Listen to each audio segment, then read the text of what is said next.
पेड़ की गवाही। अकबर के दरबार में आए दिन कोई न कोई विवाद या चुनौती सामने आती रहती थी, परंतु जब तक बीरबल वहां मौजूद थे, अकबर को हर समस्या का हल मिल जाता था। एक दिन दरबार में एक व्यापारी और किसान के बीच झगड़ा लेकर एक अनोखा मामला आया।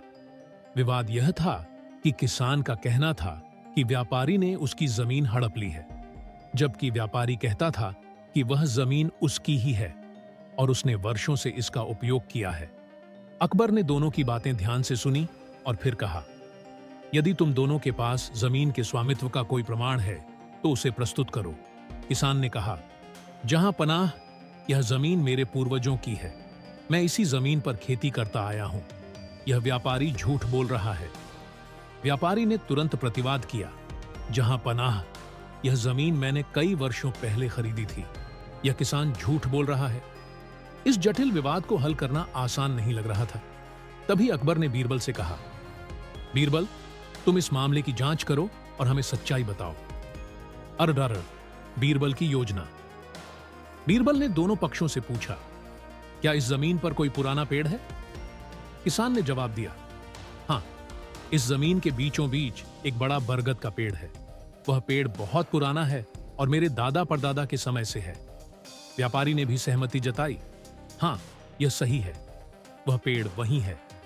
बीरबल ने मुस्कुराते हुए कहा, अच्छा, तो हमें इस पेड़ से ही गवाही लेनी होगी।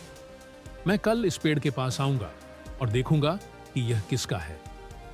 अगले दिन बीरबल, अकबर और दरबार के अन्य मंत्री उस जगह पर पहुंचे। किसान और व्यापारी दोनों वहां पहले से मौजूद थे। गवाही बीरबल ने पेड़ के पास जाकर कहा, पेड़ महाराज, हम जानना चाहते हैं कि यह जमीन किसकी है। तुमने यहां पर वर्षों बिताए हैं तो तुम्हें सब पता होगा। हमें सत्य बताओ। यह सुनकर दरबार में हंसी की लहर दौड़ गई। लोग सोचने लगे कि पेड़ भला कैसे बोल सकता है, लेकिन बीरबल ने अपनी योजना के अनुसार कहा, मैं इस पेड़ को पूरी रात सोचने का समय दूंगा। कल सुबह हम फिर आएंगे और पेड़ से जवाब लेंगे।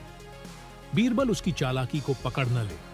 वह समझ गया कि बीरबल ने कुछ न कुछ योजना जरूर बनाई होगी, इसलिए उसने अपने एक नौकर को बुलाया और कहा, तुम रात को पेड़ के पास जाओ और जब सुबह बीरबल और बाकी लोग आएं तो पेड़ के अंदर से बोलना कि यह जमीन मेरी है।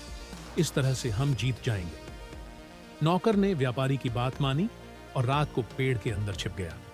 और रहा सच्चाई का खुलासा। अगले दिन बीरबल, अकबर और अन्य सभी लोग पेड़ के पास पहुंचे। बीरबल ने फिर से पेड़ से पूछा, पेड़ महाराज, बताओ कि यह जमीन किसकी है?